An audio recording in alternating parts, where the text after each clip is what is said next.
The epic battle at Tarawa in November 1943 brought home to the American public the cost of the war against Japan. Though Tarawa had been won at a great price, the lessons learned there were to prevent the loss of other thousands of American fighting men in battles on other Pacific islands. In January 1944, an invasion of the Marshall Islands was undertaken. An invasion whose success depended in large measure on the experience gained at Tarawa.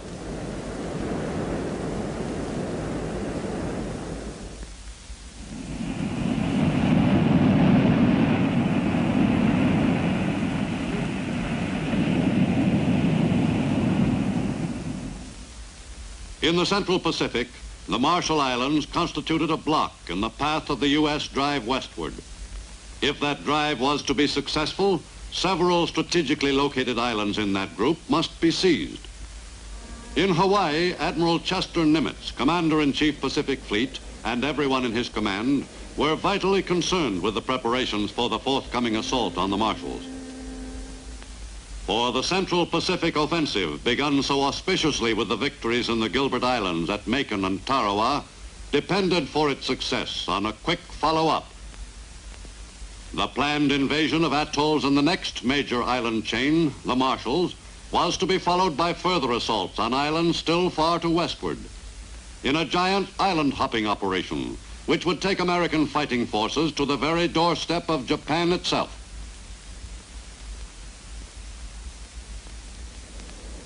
In January 1944, the High Command in the Central Pacific Theater checked carefully over final preparations for the all-important invasion of the Marshalls. The amphibious assault force left Hawaii behind and headed for the Marshalls in late January. Stealthily, the fleet moved into enemy waters. Gunners in the mightiest invasion fleet yet mounted prepared to knock out enemy defenses on the target islands.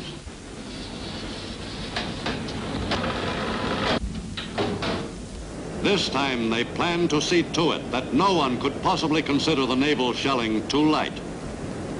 On January 29th, the warships began their softening up of Kwajalein Atoll.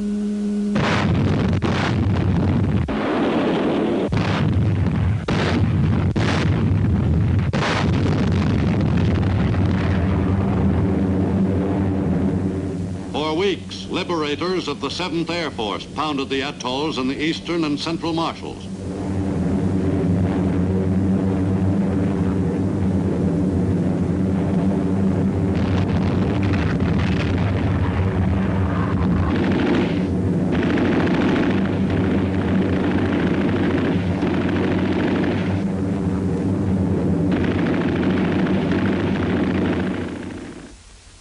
At Kwajalein, the world's largest coral atoll, the main objectives were 3 small islands. Roi and Namur, linked by an artificial causeway, were to be seized by the 4th Marine Division. En route to the invasion of the islands, Marine officers familiarized the men with all available details of their objective, their size, shape, and defenses.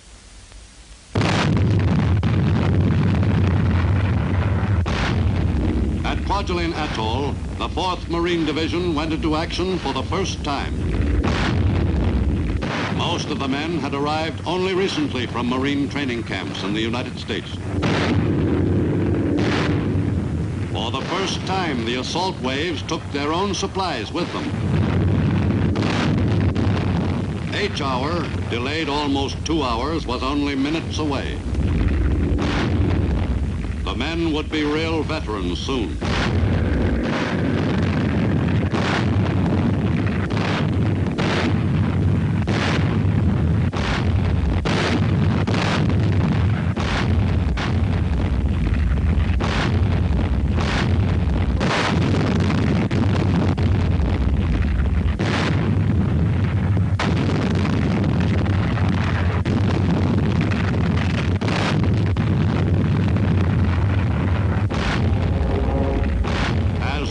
Waves of Marines neared the landing beaches, the carrier pilots gave the enemy a last-minute once-over. The Men were prepared for another Tarawa. American troops were storming the first piece of pre-war Japanese territory. And from all indications, the enemy planned to hold on to it.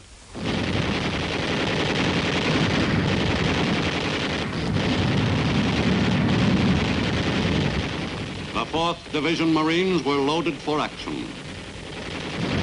They were prepared for the worst.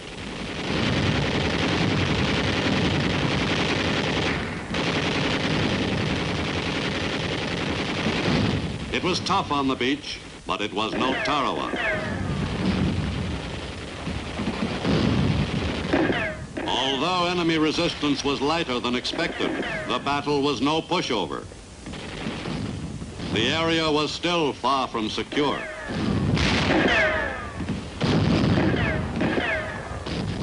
The troops at Kwajalein benefited enormously from the experience other American fighting men had had on similar atolls in the Gilberts some 2 months before. The pattern for dealing with a dug-in enemy on a tiny sand spit of an island had been successfully established.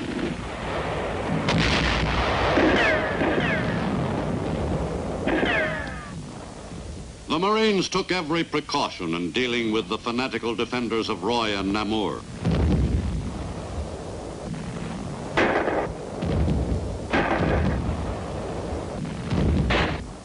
The Marines took some prisoners at Roi and Namur, but they represented only a small percentage of the enemy force which defended the island. 264 Japanese were captured on the 2 islands. But there were still many pockets of enemy resistance.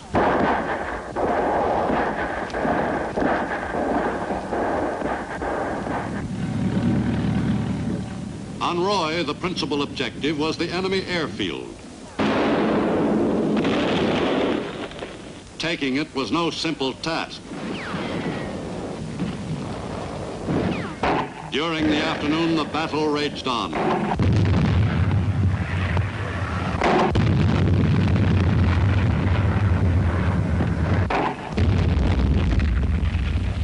By late afternoon, the back of enemy resistance on Roi was broken.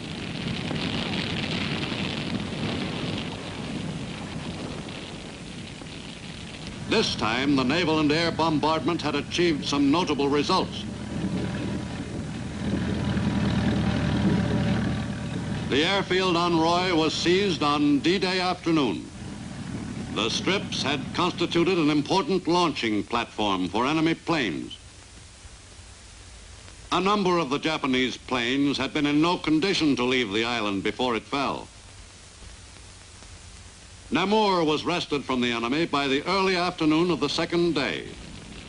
On that island, too, the sturdy Japanese blockhouses had proved unable to withstand the U.S. bombardment.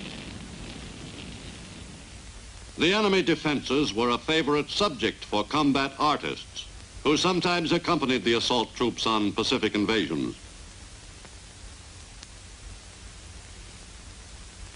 The blockhouses proved equally fascinating to every Marine on the island. The enemy high command had ordered Roi and Namur defended to the last man. Marine General Holland Smith, in command of the ground forces and the marshals, was well pleased with the performance of the untested 4th Marine Division. The general was favorably impressed, too, with the job the Navy warships had done. In other operations, he was not usually satisfied with the Navy's bombardment. But at Kwajalein, he felt they had done well by his amphibious forces.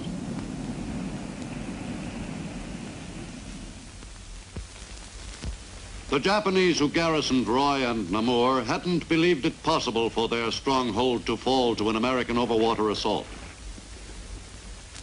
After the battle, the Marines had an opportunity to inspect the souvenirs they'd collected.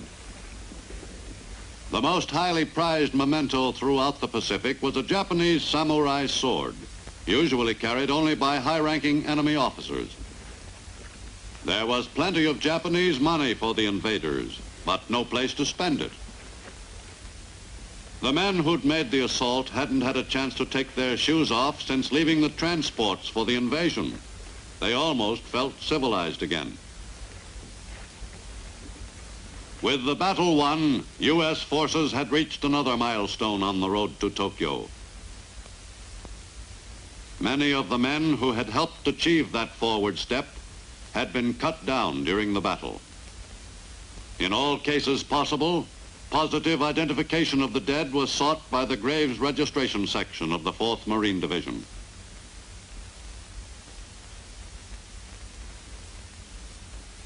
Casualties were light compared with the figures of American losses on Tarawa. But 190 Marines lost their lives at Roi and Namur in the struggle to establish a foothold for U.S. forces in the Marshalls. Each new victory in the drive across the Pacific was marked by still another burial service and the dedication of another square of hallowed ground, thousands of miles from home. The men who survived felt a very real sense of loss, for a strong feeling of kinship springs up between men in battle for a common cause. The dead would not be forgotten by the men who had fought with them side by side.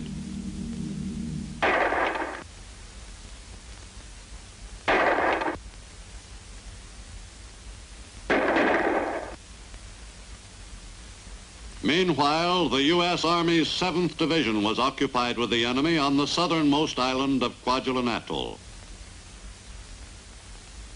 On February 1st, in mid-morning, the assault waves moved into the beach. These GIs had last seen action in the Aleutians in quite a different setting. World War II was the first major war to be thoroughly covered by combat cameramen. To record the war on film, motion picture cameramen went ashore with the first waves of assault troops and stayed with them in the thick of the fight. The 7th Division GIs pushed across the island against spotty enemy opposition. On that first day on Kwajalein, U.S. casualties were light. Less than 70 men were hit by enemy fire.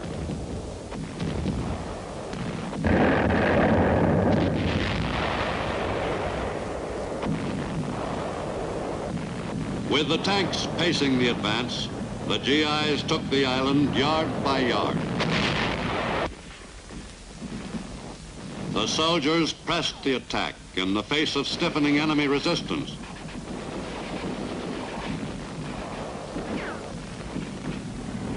Tanks played a major role in the victories in the Marshalls, but it was still the men with the rifles who seized and held the territory.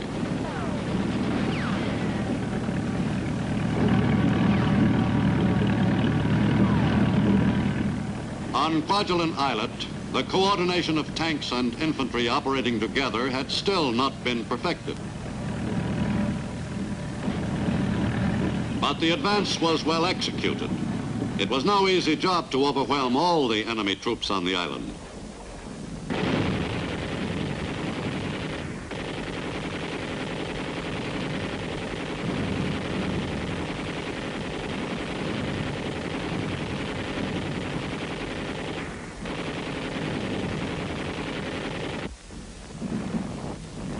For 5 days, the 7th Division GIs battled the enemy on Kwajalein. And for 5 days, the enemy had to be located and blasted out of his hold.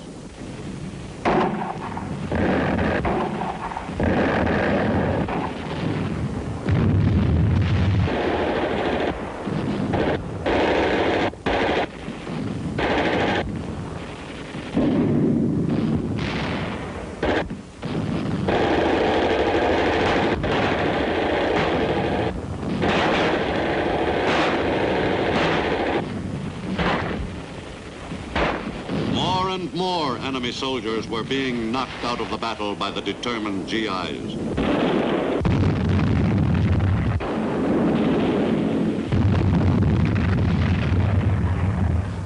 Enemy casualties mounted steadily.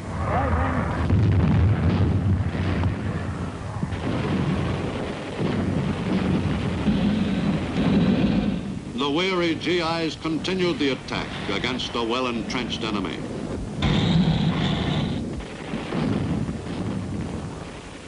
As on Roi and Namur to the north, the Japanese garrison on Kwajalein Islet had solid positions from which to carry on their stubborn defense of the island.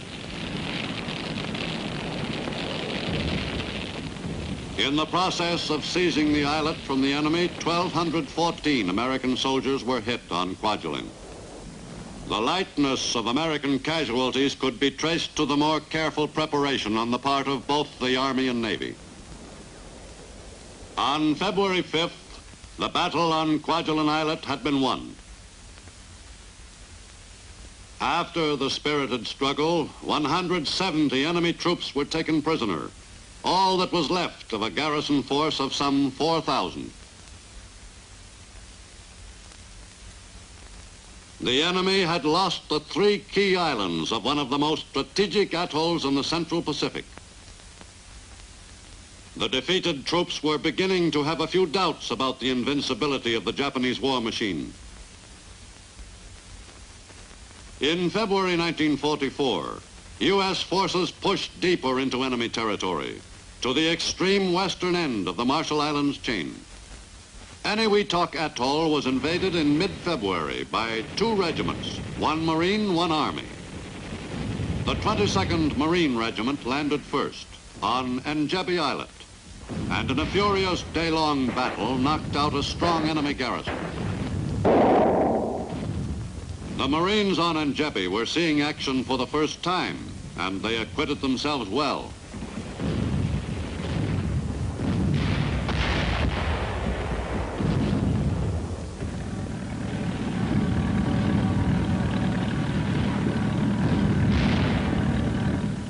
Tanks were used to good advantage in the Marine assault on Njebe.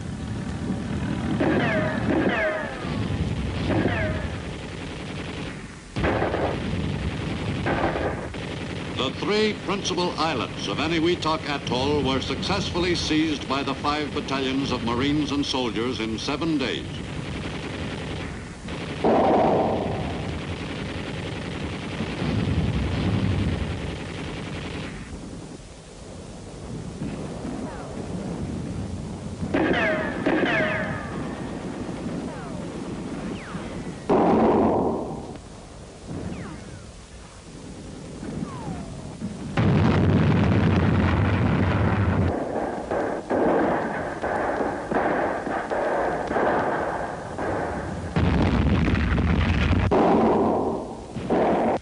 On Eniwetok Islet, U.S. soldiers and Marines choked off enemy resistance, but not without suffering some losses.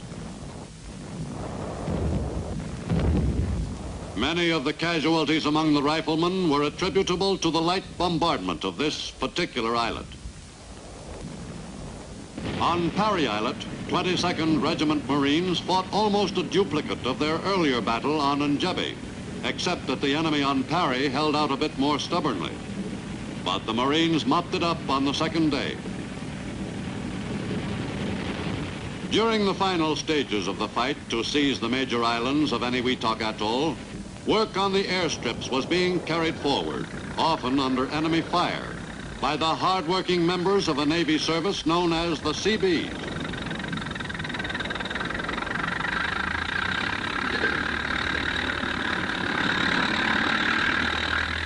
Organized early in World War II, the Navy's construction battalions achieved miracles in building airstrips on islands all across the Pacific in unbelievably short periods of time and under any conditions. The Seabees never wasted any time. The job was always done the quickest possible way.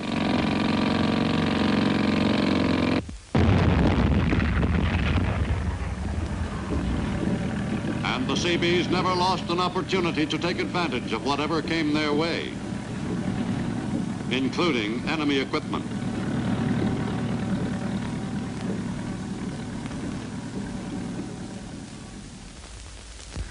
On Eniwetok Atoll, a strip capable of accommodating 4 squadrons of fighters was hurriedly finished.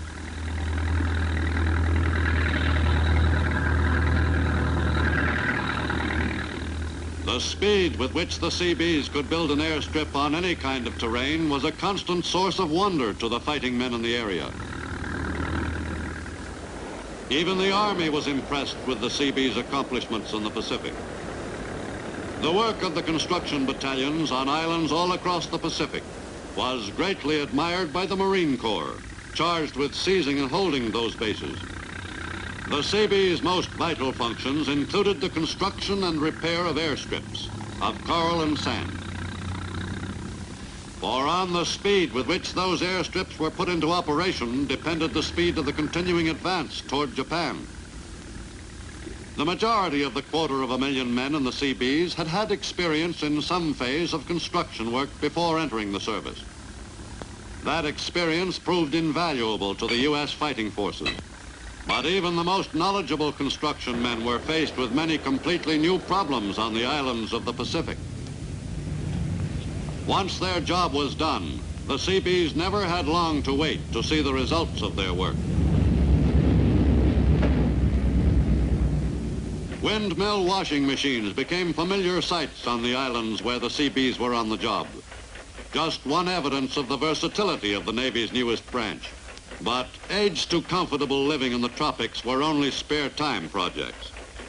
After the airstrips were built or repaired on an island base, the Seabees fell to work on the construction of the necessary buildings for the forces which would garrison the new base.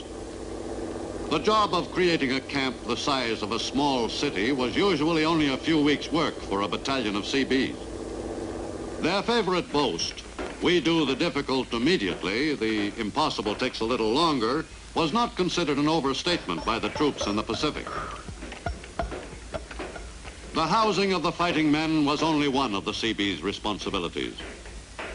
One of the impossible jobs they performed was providing ice at tropical Pacific bases. Whatever the need, the Seabees could be counted on to fill it, and without delay. Their philosophy was summed up in a standard two-word answer to any request: can do. The U.S. now had possession of two key atolls in the Marshalls Group. Those two quick victories on a few sandy islands made a considerable difference in the areas of control exercised by the two principal warring powers in the Pacific. For from the Marshalls, the U.S. Air Force was in excellent position to launch attacks against the Caroline Islands, and in particular the enemy's powerful base at Truk.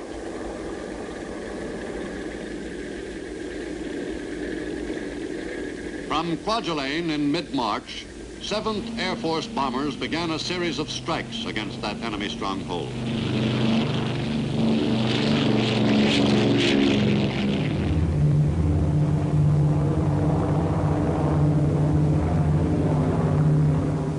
The Liberators could make the trip from Kwajalein to Truk and return in less than 9 hours, if the weather was favorable for that period. The 7th Air Force planes were reinforced by bombers of the 13th Air Force operating from South Pacific bases. The target, the group of islands called Truk, was the most important enemy staging area between Japan and the Southwest Pacific. The legend of Truk's invincibility was about to be punctured effectively.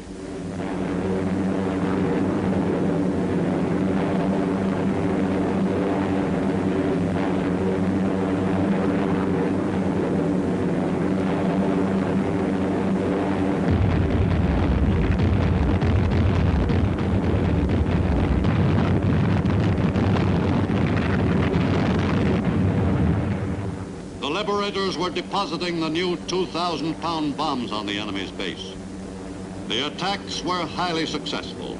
In less than 4 months, once mighty Truk was to become virtually useless to the enemy.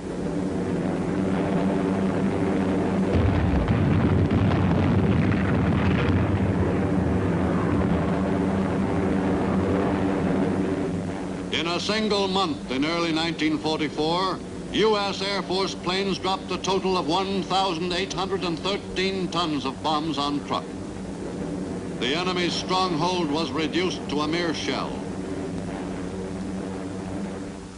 In the Southwest Pacific, as 1943 turned into 44, the U.S. fighting forces centered their attention on the Bismarck Archipelago and the northern coast of New Guinea, the road which led back to the Philippines. Go forward, men of courage.